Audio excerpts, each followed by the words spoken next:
మిమ్మల్ని అందరినీ ఆహ్వానించడానికి గల కారణం రేపు జరగబోయేటువంటి ఎన్నికల్లో గాజువాక నియోజకవర్గ వైఎస్ఆర్ కాంగ్రెస్ పార్టీ అభ్యర్థిగా గౌరవ ముఖ్యమంత్రి జగన్మోహన్ రెడ్డి గారు నన్ను ఎంపిక చేసినటువంటి సందర్భం మీ అందరికీ తెలుసు. కరెక్ట్గా నెల రోజుల క్రితం గత నెల 16వ తారీఖున గాజువాక నియోజకవర్గ అభ్యర్థిగా నన్ను ప్రకటించిన తర్వాత మీ అందరితో ఒకసారి కలవాలి, మీ అందరి తాలూకు సహకారం కోరాలి అనేటువంటి ఉద్దేశంతో ఈ సమావేశం పెట్టడం జరిగింది. ఎందుకంటే గడిచినటువంటి నేను రాజకీయాల్లోకి వచ్చి దాదాపు ఈ సంవత్సరంతో 17 సంవత్సరాలు పూర్తవుతూ ఉంది. 17 సంవత్సరాలుగా అనేక సందర్భాల్లో మీరు ఇచ్చినటువంటి సహకారం ఈరోజు నేను ఈ స్థాయిలో ఉండడానికి ఈ రకంగా రాష్ట్ర మంత్రిగా బాధ్యతలు చేపట్టి 2 సంవత్సరాల పాటు ఆంధ్రప్రదేశ్ రాష్ట్ర పరిశ్రమల శాఖ మంత్రిగా రాష్ట్ర స్థాయిలో గుర్తింపును తీసుకొచ్చేటువంటి దాంట్లో ప్రముఖ పాత్ర పోషించినటువంటి మీ అందరి సహకారం గతంలో ఉంది, మున్ముందు కూడా మీ అందరి సహకారం ఉండాలన్నటువంటి ఉద్దేశంతో ఏర్పాటు చేసినటువంటి ఒక ఆత్మీయ సమావేశం ఇది.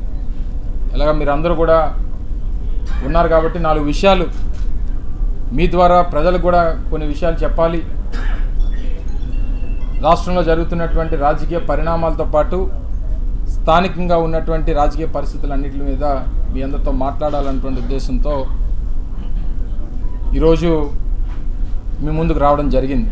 నిన్ననే గాజువాక నియోజకవర్గంలో తెలుగుదేశం పార్టీ అధినేత అయినటువంటి చంద్రబాబు నాయుడు గారి తాలూకా సభ నిన్న గాజువాక నియోజకవర్గంలో జరిగిన విషయం మీ అందరికీ తెలుసు. ఏ రకంగా ప్రభుత్వం మీద, వైఎస్ఆర్ కాంగ్రెస్ పార్టీ మీద, నాయకుడు జగన్మోహన్ రెడ్డి గారి మీద, మా మీద చేసినటువంటి విమర్శలు మీరందరూ కూడా చూశారు. నేను ఇందాక చెప్పినట్టు జగన్మోహన్ రెడ్డి గారి మీద జరిగినటువంటి దాడి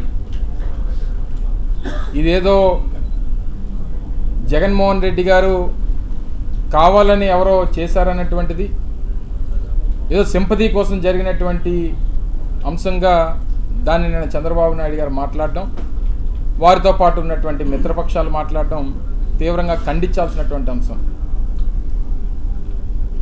జగన్మోహన్ రెడ్డి గారు గడిచినటువంటి 15వ రోజు, ఈ నేటితో 15వ రోజు ఆయన ఎన్నికల ప్రచారం రోడ్ షోని రాష్ట్ర వ్యాప్తంగా నిర్వహిస్తూ ఉన్నారు. కడపలో ప్రారంభమైనటువంటి రోడ్ షో దాదాపు 7-9 జిల్లాలు వారు పర్యటన చేసి వస్తున్నటువంటి ప్రజాభిమానం, ఆయనకు వస్తున్నటువంటి స్పందన, రోడ్ షోలో వస్తున్నటువంటి వేలాది మంది జనం, సిద్ధం సభలకి వస్తున్నటువంటి లక్షలాది మంది ప్రజానికం, ఇవన్నీ చూసి ఓర్వలేక ఏదో రకంగా జగన్మోహన్ రెడ్డి గారిని అడ్డుకట్ట వేయాలి, ఆయన ప్రచారానికి అడ్డుకట్ట వేయాలి, ఏదో రకంగా ఆయన్ని ఇబ్బంది పెట్టాలనేటువంటి ప్రయత్నంలో భాగంగా చేసినట్టుగా కనబడతా ఉంది. వాస్తవంగా అంత పెద్ద రోడ్ షో నిర్వహిస్తున్నప్పుడు జగన్మోహన్ రెడ్డి గారిని టార్గెట్ చేసి ఆయన నుదుటి మీద అది కాస్త కన్నుకి పైన తగిలింది కాబట్టి చిన్నగా బయటపడడం జరిగింది. అదే 1 సెంటీమీటర్ 2 సెంటీమీటర్ కింద తగిలింటే కన్నుపోయేది. అయినా మా నాయకుడికి అసలు సింపతి క్రియేట్ చేసుకోవాల్సినటువంటి అవసరం ఏముంది నాకు తెలియక అడుగుతాను. మేమేం గడిచినటువంటి 5 సంవత్సరాలు ప్రజలకు పనిచేయలేదా? లేదా రాష్ట్రంలో ప్రజలకి సంక్షేమం అందించలేదా? ఈ రాష్ట్రాన్ని అభివృద్ధి చేయలేదా? వాస్తవానికి 5 సంవత్సరాల కాలంలో 2 సంవత్సరాల పాటు కోవిడ్ని ఎదుర్కొన్నప్పటికీ, ఆర్థికపరమైనటువంటి ఇబ్బందులు ఉన్నప్పటికీ, స్పష్టంగా 3 సంవత్సరాల పాటు మాకు సమయం దొరికినప్పటికీ చేయాల్సినటువంటి కార్యక్రమాలన్నీ కూడా, ప్రజలకు ఇచ్చినటువంటి హామీలన్నీ కూడా అమలు చేసుకొని ముందుకెళ్ళాం. 1ో 6 ఏదైనా ఉన్నా అది ప్రజలకు చెప్పేటువంటి ప్రయత్నం చేశాం. ఇవన్నీ కూడా చేసినటువంటి క్రమంలో డెఫినెట్గా ప్రజల నుంచి ఆ స్పందన వస్తుంది.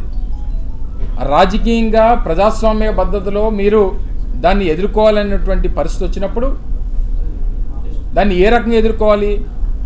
మేము గడిచినటువంటి 14 సంవత్సరాలు నేను ముఖ్యమంత్రిగా పనిచేశాను, నేను చేసినటువంటి పనులకి నాకు ఓటేయండి అని చెప్పనన్నా అడగాలి. లేదు 14 సంవత్సరాల పాటు నాకు మీరు అవకాశం ఇచ్చారు, ఏమీ చేయలేకపోయాను, పోనీ ఇప్పుడన్నా ఒకసారి అవకాశం ఇవ్వండి, ఇప్పుడన్నా చేస్తానన్నా చెప్పాలి.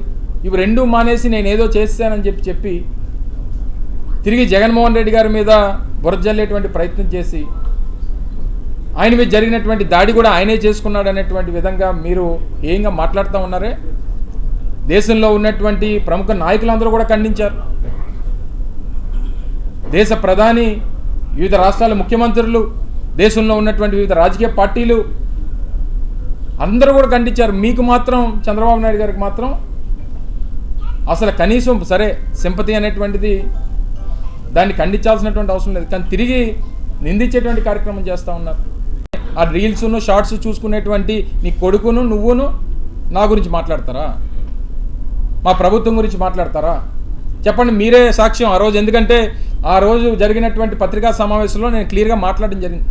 చలిగా ఉంది అని చెప్పి ప్రచారం చేసుకుంది, ఆ పనికిమాల ప్రచారం చేసుకుంది నువ్వు. 9 సార్లు దావోస్ వెళ్ళానని చెప్పావు. ఏం ఉద్ధరించావు చెప్పు, నాకు తెలియక అడుగుతాను. ఏం సాధించుకొచ్చావు అక్కడి నుంచి వచ్చి? ప్రభుత్వ ధనాన్ని ఖర్చు పెట్టి నువ్వు తీసుకొని వెళ్ళి 10 సార్లు మేము వెళ్ళిన తర్వాత కూడా చెప్పాం, అక్కడ ఒక నెట్వర్కింగ్ సెషన్స్ మాత్రమే జరుగుతూ ఉన్నాయి. ప్రపంచవ్యాప్తంగా ఉన్నటువంటి వివిధ దేశాలకు సంబంధించినటువంటి పాలసీల మీద డిస్కషన్స్ జరుగుతూ ఉన్నాయి. అది ఒక పెద్ద నెట్వర్కింగ్ సెషన్ లాగా ఉపయోగపడుతుంది తప్ప అక్కడ ఉన్నటువంటి మనకు అవసరమైనటువంటి వారిని మన రాష్ట్రానికి రప్పించుకొని మనం సదస్సులు పెట్టుకొని మనం వాటిని ఆకర్షించేటువంటి కార్యక్రమాలు చేయాలి తప్ప 15 కోట్లు 20 కోట్లు ప్రతిసారి వెళ్ళినటువంటి క్రమంలో ఖర్చు పెట్టి నువ్వు సాధించింది ఏంటి? తిరిగి మళ్ళీ స్టీల్ ప్లాంట్ గురించి, ఎందుకంటే గాజువాక్ని రేపు రిప్రజెంట్ చేయబోతున్నటువంటి సందర్భంలో, అక్కడి నుంచి అభ్యర్థిగా పోటీ చేస్తున్నటువంటి సందర్భంలో స్టీల్ ప్లాంట్ ప్రైవేటీకరణ విషయంలో నీ స్టాండ్ ఏంటనేటువంటి చెప్పకుండా వెళ్ళిపోతావా? నువ్వు ఆ నిర్ణయం, ప్రైవేటైజేషన్కి సంబంధించినటువంటి నిర్ణయం తీసుకొని దాని మీద ప్రక్రియ మొదలుపెట్టినటువంటి భారతీయ జనతా పార్టీతో జతకట్టి ఈరోజు మళ్ళీ వచ్చి నువ్వు నీ స్టాండ్ ఏంటో చెప్పకుండా నువ్వు పారిపోతే ప్రజలు మాట్లాడాలనుకున్నావా? లేకపోతే ప్రజలు ప్రశ్నించాలనుకున్నారా? స్టీల్ ప్లాంట్ ప్రైవేటీకరణ విషయంలో మొదటి నుంచి వైఎస్ఆర్ కాంగ్రెస్ పార్టీ స్టాండు, నిన్న కూడా మేము వ్యతిరేకం, ఈరోజు కూడా ప్రైవేటీకరణ వ్యతిరేకం, రేపు కూడా ప్రైవేటీకరణకు వ్యతిరేకం.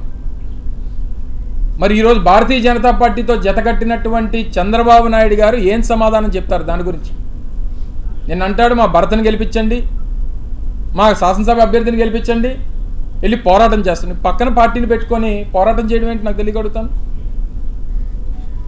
ఆ నిర్ణయం తీసుకున్నటువంటి రాజకీయ పార్టీని పక్కన పెట్టుకొని తిరిగి ఆ ప్రైవేటీకరణ నిర్ణయాన్ని మేము వెనక్కి తీసుకుంటామని చెప్పించడం మానేసి వీళ్ళకి ఓట్లు వేస్తేనట వెళ్ళి పోరాటం చేస్తారట.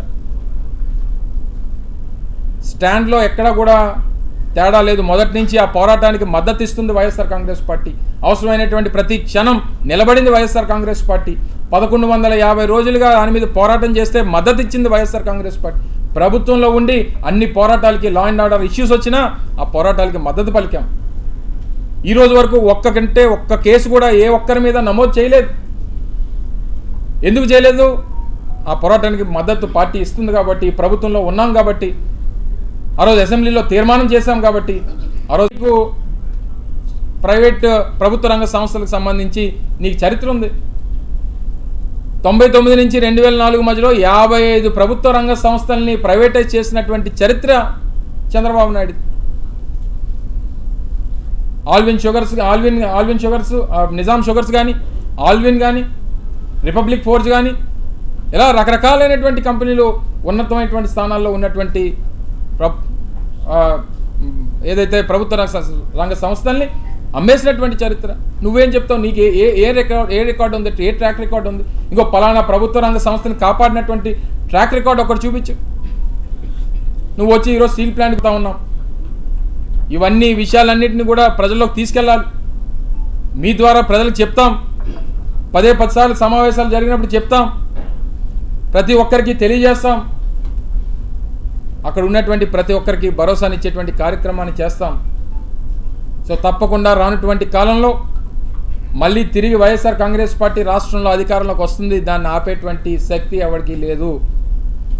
ఎంతమంది కలిసి వచ్చినా, ఎన్ని కుతంత్రాలు చేసినా, ఎన్ని దాడులు చేసినా, ఏ రకంగా ఇబ్బందులు పెట్టాలనేటువంటి ప్రయత్నం చేసినా దేనికి వెనకడుగేసేటువంటి ప్రసక్తే వైఎస్ఆర్ కాంగ్రెస్ పార్టీ నాయకత్వానికి లేదు. దయచేసి గమనించి ఇప్పటికన్నా ఈ పనికిమాలినటువంటి చర్యలు మానుకోండి. ప్రజల నుంచి వస్తున్నటువంటి స్పందన చూసి తట్టుకోలేకపోతే ఇంట్లో కూర్చోండి. అంతే తప్ప జగన్మోహన్ రెడ్డి గారి మీద దాడులు చేయాలనేటువంటి ప్రయత్నమో లేకపోతే ఇంకో రకంగా ఇబ్బంది పెట్టాలనేటువంటి ప్రయత్నమో మానుకుంటే మంచిది అనేటువంటి విషయాన్ని కూడా ఈ సందర్భంగా తెలియజేసుకుంటూ మరొకసారి మిమ్మల్ని అందరినీ హృదయపూర్వకంగా నా కుటుంబ సభ్యుల్లా భావించే మిమ్మల్ని అందరినీ, సరే చాలామంది చాలా ఛానల్స్ ఉన్నాయి, చాలామంది పత్రికా మిత్రులు ఉన్నారు, మీడియా సోదరులు ఉన్నారు. కొన్ని ఛానల్స్కి మీ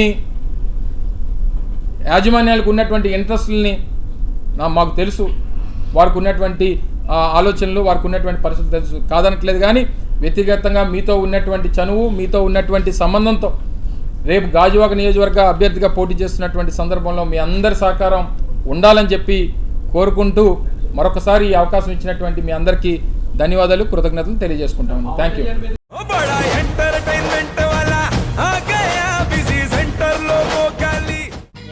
సక్కు సక్కేంద్ర సక్కు సక్కు బాయ్ బాయ్ బాయ్ బాయేంద్ర బార్కవ్ బాయ్ బాయ్. గిరాకొచ్చే టైం ఏంది, కస్టమర్లు వస్తున్నాడు, రేటు కలిపి గురి. కస్టమర్లు వస్తున్నారు కదా, మాత్రం పొగరు ఉంటుంది మరి. తగ్గించేద్దాం పొగర్ని. డబ్బులు కట్టేస్తావేంటి కొంప తీసి? లేదు, కస్టమర్లు ఆపేద్దాం. పదా మరి మన బిజినెస్ స్టార్ట్ చేద్దాం.